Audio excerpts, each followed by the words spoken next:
This is Kingdom Kommerce, and today's episode starts now.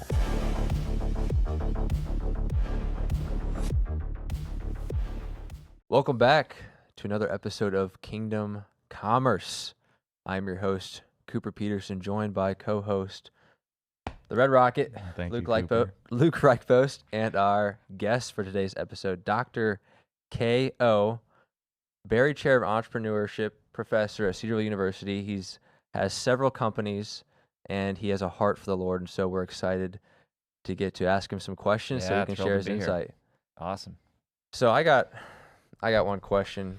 Right off the bat. I would say I study entrepreneurs, and I've noticed there's one common factor that seems to be a determinant of success. Yes. And is that they're all bald. I love it. I love it. So my question is, does the success contribute to the baldness, or does the baldness contribute to the success? Ooh, that's a good question. I hope it's the latter. Well, I hope you're referring to Jeff Bezos and other bald people. But no joke. This is a funny story. I mean, if you wanted to start with a joke, might as well. Right? I used to have these really slick shades.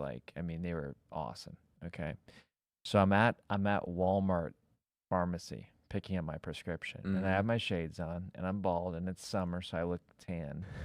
And the pharmacist comes up to me and says, "Can I get your autograph?" No way. Yeah. And I'm like, absolutely. I don't even say like.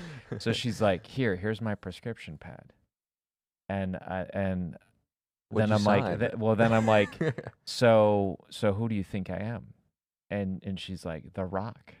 No way. And of course, The Rock is like 300 pounds more muscle than me. But I'm like, The Rock. And I signed it and gave it to her. That's a confidence booster right there. But no, that is not true. I mean, I'm not The Rock, of course. Well, I was just thinking of Scott and Joe. Scott and Joe, if you're watching, I got nothing against bald people. You guys are great. Love it. But no, let's dive in. I want to hear a little bit more of your background, kind of your story. How did you become an entrepreneur, and how did your faith as a Christian, how does that weave into how you view entrepreneurship? Definitely. Well, listen, I have gone on record to say that I think God was the first entrepreneur, and Dr. Heyman and I have chatted a little bit about that, because is it true? Is it not? Because the word entrepreneur is one who bears risk. And when you think about it, some might say, well, God never takes risks because he knows the future. But if you look at this whole thing called humanity and free choice and free will, he took a risk, meaning he gave us a choice. And I know we could get into like predestination and free will and all this, but Jesus putting on skin, big risk. In other words, I think that Hebrews 11:6, it says that whoever comes to God must believe that he exists and he's a rewarder of those who diligently seek him. And it says without faith, it's impossible to please God. So I think that God is actually like this heavenly Father who's on the edge of his seat in heaven, throne, and he's eating it up. He's excited when his children are taking risks, like crossing the Red Sea or picking up the stone and fighting Goliath. Everybody who's taken a risk in Scripture, Hebrews 11, the hall of faith, seems to be honored. And so maybe the question is God happy if you're not an entrepreneur? Interesting. What do you think? That's a loaded one. It is. I would say it obviously depends on the gifts and talents that God has given you. But if he's given you gifts and talents and you're not taking the risk, then I have good. some thoughts. Well, that's good. I think I know what your answer is, because you have the eMind podcast where you talk about partially is how there's the entrepreneur.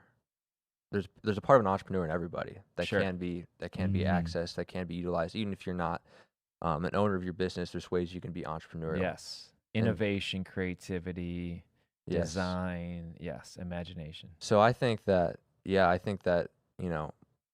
are virtues and aspects of entrepreneurship that I think we all should strive to attain. To be willing to take risks, to be willing to be creative, and to kind of stretch yourself in pursuit of worthy goals. Yeah, it was Henry Blackaby who recently passed who said, if someone were looking at your life, could they, basically the quote is something like, if God showed up in your life, dude, I'm butchering this quote. It's okay. It's something like, what are you doing in your life right now that unless God showed up, you would fail? That's it. So what are you doing right now that unless God showed up, you would fail? And most American Christians, the answer is nothing. In other words, there is nothing that they need God for. And that's not a good thing. Like, as an entrepreneur, every single day, I wake up and I'm like, I totally need God. And I like that. Not that I play poker, because I really don't, but I do liken the entrepreneurial game to almost like a poker game, where at times you got nothing in your hand. You just got a vendor who basically said, we're done with you, or COVID happens, or you had a big client. Here's a prime example. We have a big Wall Street Journal push for books, and we had 9 authors in the queue ready to, over the next 6 months, launch their books. And we basically have a whole engineered campaign where we pursue that Wall Street Journal, which is kind of like one of the holy grails of publishing. Well, guess what? On November 7th, I wake up and Wall Street Journal says, our list is done. Oh no. And so now I have to go and talk to 9 authors. I have to say, is this going to happen forever? I don't know. Is it paused? But what happened is the book reporting and the Wall Street Journal got in a fight. And they said, we're not going to pay your fee to report numbers, and so we're done. Wow. So these are the things that happen, and you can either be a victim. I define victim as bed, blame, excuses, and denial. Someone who says the world happens to me, versus a victor, which I think is actually biblical. And victors say, I happen to the world. Not in an arrogant way, but they put their oar in their water, ownership, accountability, and responsibility. And that's really what requires an entrepreneur, is that they are a victor. So you went ahead and mentioned publishing and books. Yeah. Just for the audience and those listening, can you dive a little bit into your background Sure. and your companies? Because Yeah. I know what it is, and so does Cooper, but Yeah. I'm assuming most of you have never heard of Kary before. Absolutely. So, bald guy girl's name, first of all. So I don't mind the bald joke at all. Some people are nervous, like thinking I'm going to get all fired up, but it's fine. But basically, I grew up in Wisconsin, in a home where both parents were nonprofit people. So my dad was a pastor. My mom ran a Christian adoption agency. So from a young age, I just kind of grew up thinking money was bad. Business people were not as spiritual. And not that my parents taught me that, but that's just kind of how you grow up. And so I kind of thought, zero interest in business. In fact, if somebody told me they were a business major, I thought, oh, I'm sorry. Well, like, why are you doing that? Yeah, because if people said they were a missionary or a pastor, I thought, oh, those are my people. Well, I pursued the pastor route, actually Air Force chaplaincy. And there's a really quick story that I'll tell, super quick, but I think it relates to your audience. Dream was to be an Air Force chaplain. I got my whole seminary paid for because of that I was headed toward that route. The day comes for me to sign the form for the Air Force. I'm in the recruiter's office. The recruiter is going through the form, the health form. Have you ever had HIV? No. Have you ever had cancer? No. Have you ever had asthma? Yes. She stands up, shuts the door, sits back down, and says, don't ever say that again. She says, here's the form. Check the box. No. If you check yes, you'll never get in. Wow. And right there was like the moment. I'm 22, and this was my whole path, my whole plan, my identity, my tuition. And now I'm left with like, do I check a box and just say I never had it? That's a major thing, crossroads. It is. But there's these times in life where I probably had 5 of them where it's like your life could go this way or this way. Wow. So I basically tell the recruiter, I can't sign it now, but I need to think about this decision. I go out in the car, and I'd love to be like, I prayed, Instead, just to show you where I was at that point in my relationship with God, I actually cussed God out because I'm like, what the heck? Like, I'm serving you, I'm pursuing you, I'm following you. And this was probably the 4th time in my life where God just had me have a dream and then poof, take it away. Whether it was a woman, I think I'm going to marry her, whoosh, away. And so I had this view of God that he's out to just mess with us. And that was like the immature view that I had of God. I was kind of like, God's over there, I'm here, you stay there, don't mess with me, just bless my life, and I'll kind of do that, even as a Air Force chaplain. I checked the box no, and then I said, okay, God, I don't know what I'm going to do now. Well, God clearly led me into the pastorate. And so I became a pastor, started out in a small country church as the solo pastor, last year seminary, then moved to a suburban church, started as a youth pastor, but quickly moved into like a leadership type pastor. Even the youth group, I thought, I'm going to pour into these student leaders instead of be the crazy youth pastor guy. I didn't know I was an entrepreneur back then, but now looking back, it makes total sense because I was bored really fast in the pastorate. I said, well, I'll just get a doctorate, and then I'll just write book 1, and then book 2, and then book 3, and then book 4. And I kept thinking that I was going to write the book that would remove all risk, let me step from being a pastor to a full-time author, and everything would be fine. Instead, it took 8 years and 4 books to really realize that I wasn't going to be that one book guy that just took off. So instead, what I did is I took a book and turned it into 18 streams of income, seminars, workshops, masterminds. And I just started doing that with my own books. And then someone came to me and said, I'm an author. How are you doing it? And not realizing I'm a business guy at that point, I just said, it's complicated. So like 3 people had to come up to me and tell me, how are you doing it? And then finally on the 3rd one, I thought, oh my gosh, there's a business. Maybe God is actually on my side, showing me that there's a business model here. And so that's when I got connected with John Maxwell. He was a pastor who became an entrepreneur essentially, and I started to be mentored by him, and then even his people began to say, show us how you're doing it. Wow. Not because John Maxwell needed me, he didn't, but in the publishing world, people say your book is your business card. Yeah. And I started to teach, no, your book is your business.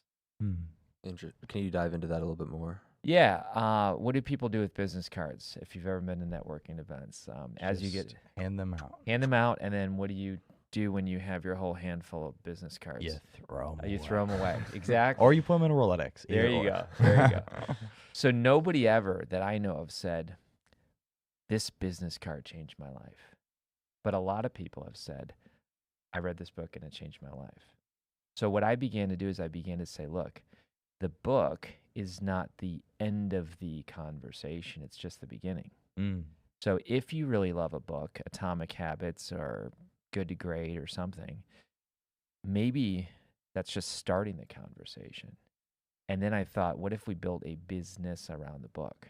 So I began to train people how to do that online, especially because this is like when the internet's starting to pop in terms of Facebook and webinars. I mean, that became like, oh my gosh, a webinar. Yeah. Now today it's kind of like, webinar. But I trained over 250,000 authors online. And a lot of them said then, I want to become one of your authors. And we had a very unique model. It wasn't self-publishing and it wasn't traditional publishing. So that's kind of a lesson for people watching. Look and see what's out there and then say, how can I be different? So we took the same distribution and quality of traditional publishing with the royalties of the self-publishing where they get it all. And we basically created a unique model that we call transformational publishing. So it puts the author, it's kind of like they don't have to build a house. We build it for them, but they pay us, but then they get to get all the benefits. Oh, that's Yeah. great. So there's a lot of people now who are seeing that. We have a guy named Peter Diamandis, two or three time New York Times bestselling author, which is like the top. And he's now coming to us saying, look, I have a platform. I have an audience. I don't want a traditional publisher. Because why? I'm going to take an advance, and then they're going to take all my royalties. Yeah. So now people are coming to us saying, you're faster, and we have more control, and we own our intellectual property. We're going to go with you. Let's dive into the intellectual property aspect of it. Yeah. So Igniting Souls, that's your publishing company. Yep. But you've also, in the recent past few years, started Easy IP. Yep. Which is all about intellectual property. Yeah. What's that all about? Listen, I love the fact that Cedarville allows me to be an entrepreneur, because when I got invited to apply, I went to Dr. Heyman and said, am I going to have to choose between being a professor and being an entrepreneur? And he said, no, actually, we want you to be an entrepreneur still. And Luke, you and I were one of the first, connections here at Cedarville. It was a fun class. Yeah. So I taught your adjunct class, and you remember from day one, I kind of said to everybody, hey, tell me if I'm being a good professor, and tell me if you think this could work. Because I was really praying about it. I didn't know. Like, I live 70 minutes away. I drove in today, Yeah. And I come in Monday, Wednesday, Friday. And the whole way I'm driving, I'm talking to my president of my company, and we're going through strategies. And then her name's Sarah, and I pretty much hang up the phone. She runs the company Monday, Wednesday, Friday, and then I'm here at Cedarville. That's awesome. And then Tuesday, Thursday, I'm running the company. And then what I'll get to Easy IP in a second, but what God did is amazing. Ruthie was in our class. Yep. And she was, get this is like totally God. So she was the admin, executive assistant for the plaster school business. So here she is getting paid to run all the plaster school business in terms of a secretary or an administrative assistant. Well, Very cool. she took my class, that first adjunct. Yeah. So here I am. She's literally 2 rows away. And halfway through the class, which was only 5 sessions, because I'm like, I'm going to just come in and crush it. 1 credit class, five times, 3 hours a night. You guys were troopers. Yeah. It was like 7 to 10 p.m. It was fun though. Yeah. And we were talking about NFTs and all kinds of metaverse. But I go to Ruthie and I say, what are you going to, what are you doing with your life? And she said, I'm going to be done. My husband, Jonah, and I are moving to New Hampshire at the end of the semester because he's got a video gig. And I said, well, what are you going to do? She said, I don't know. I'm looking for a job. And I said, do you want to work for me?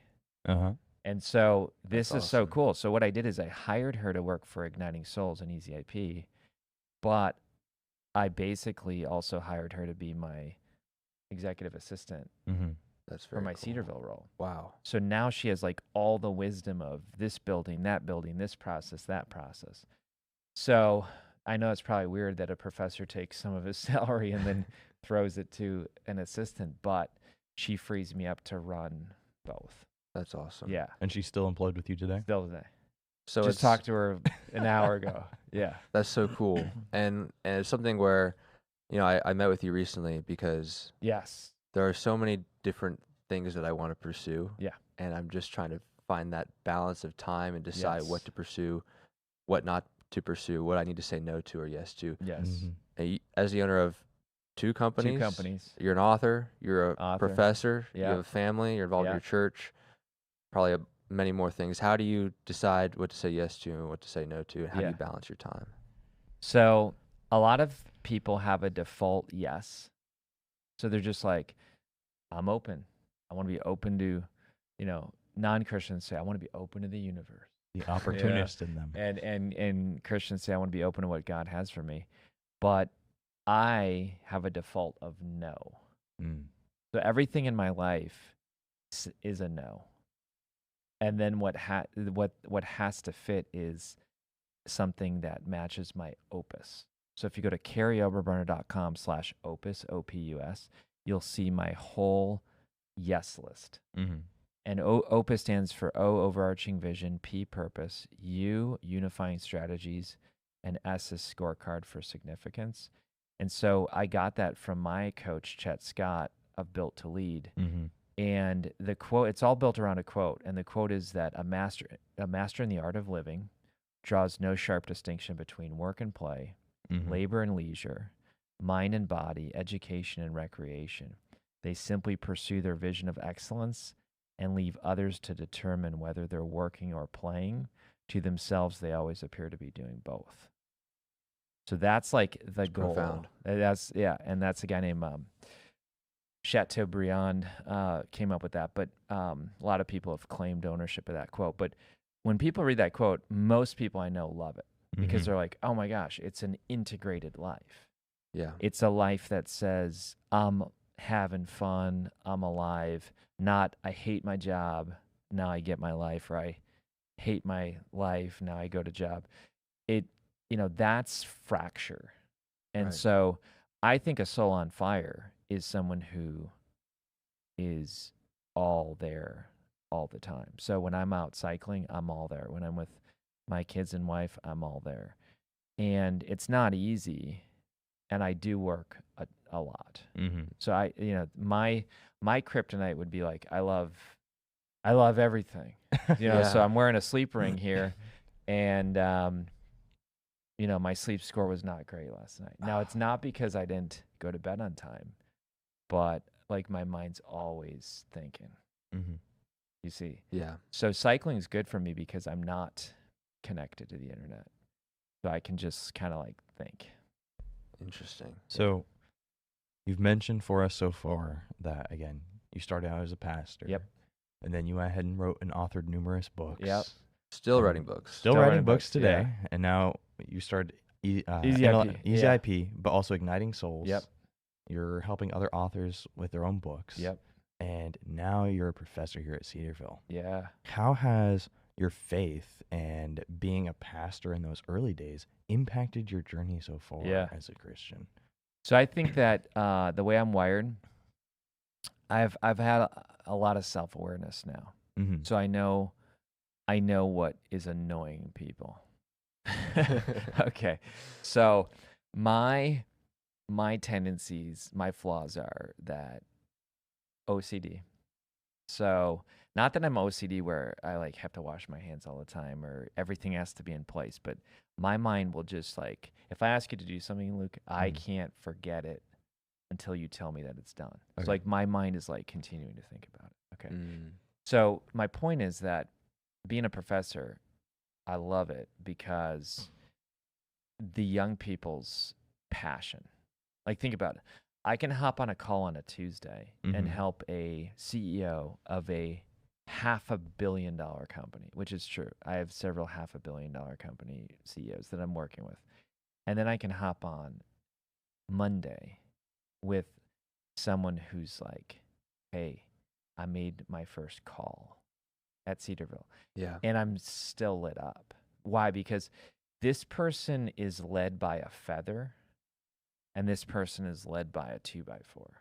Mm. So let me say that really quick. This person is so moldable, so teachable, so willing to just, you have one conversation and it might change their life. Yeah. This person probably has 10, 20, 30 years. You're still helping them, but it might take a massive amount of movement for them to go somewhere. So I kind of see the new entrepreneur and the experienced entrepreneur, but it's still the same game. Mm-hmm. So you say there's like a hunger. It's a hunger. It's a passion. I love Cedarville. I mean, Dr. White, I get so fired up. And how has your With faith Dr. White. continued to play into that throughout all of it? It keeps me on my toes. I mean, if you're going to be in front of people and you're going to be leading them, you have to have your act together. Mm-hmm. Yeah. I think they can tell. Yeah. So I think young people can tell, is this guy really an entrepreneur? Is he really in the game? Is he really love God? And I love it. So my son's coming here next That's year awesome. as a freshman. We're excited for him. Yeah, yeah. God just, the quick story is that 18 years ago, I applied to Cedarville while I was a pastor before I was an entrepreneur. I'm going to get the picture and I'm going to frame it in my office. But I got rejected. In other words, they said at the time, Bible professor, we don't think you're the right fit. And a lot of people then just say, forget it, I'm done, or I'm done with God.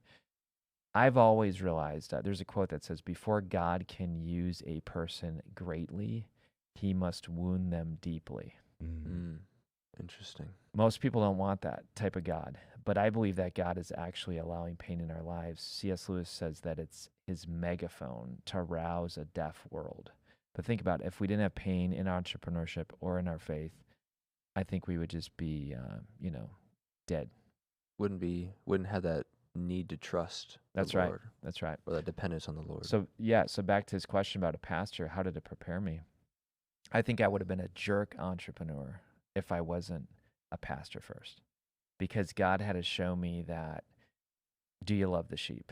Do you love people? Who cares about all the stuff you can do? If you don't love people, you're not going to have an impact. And so I think that God had God sent Moses to the desert. God sent me to the pastorate. Yeah. To learn. I mean, I remember, and I know we'll end soon here, but I got to say this. I remember being so like, God, have you forgotten me? Like, why am I in a church? They move so slow. Like really, like even today, if I get asked to be part of a committee or something at church, I'm like, no. Because what I do at the church is I serve in security. Is that crazy? That's awesome. So I just serve in security, and then my pastor once in a while says, "Can you preach?" And I'm like, "Sweet, that's awesome." I'll do it. Yeah. So I carry a gun and I preach. Awesome. I guess. So Some people might be offended. That's all right. Before we close it out for this week and this episode with you, I promise we'll have him back on a future one. But where can our listeners find and possibly follow you? Yeah. So I do like social media a lot. I feel like it's a place to connect. So pretty much any social is just my name, and then easyip.today. It's a great way to get your intellectual property, like gloves, protected without having to pay for a patent. Patents aren't bad, but they are slow and cost a lot of money. And then igniting-souls.com as well. Okay. Well, thank you so much for tuning into this episode, guys, for Kingdom Kommerce. I promise we'll have Dr. Oberbrunner back again in the future to dive further into his business ventures and what he has in store for these coming months at Cedarville, and also for what he has in store for his publishing company, Igniting Souls and Easy IP. With that said, we'll see you in the next one, and thanks for listening. See ya. See ya.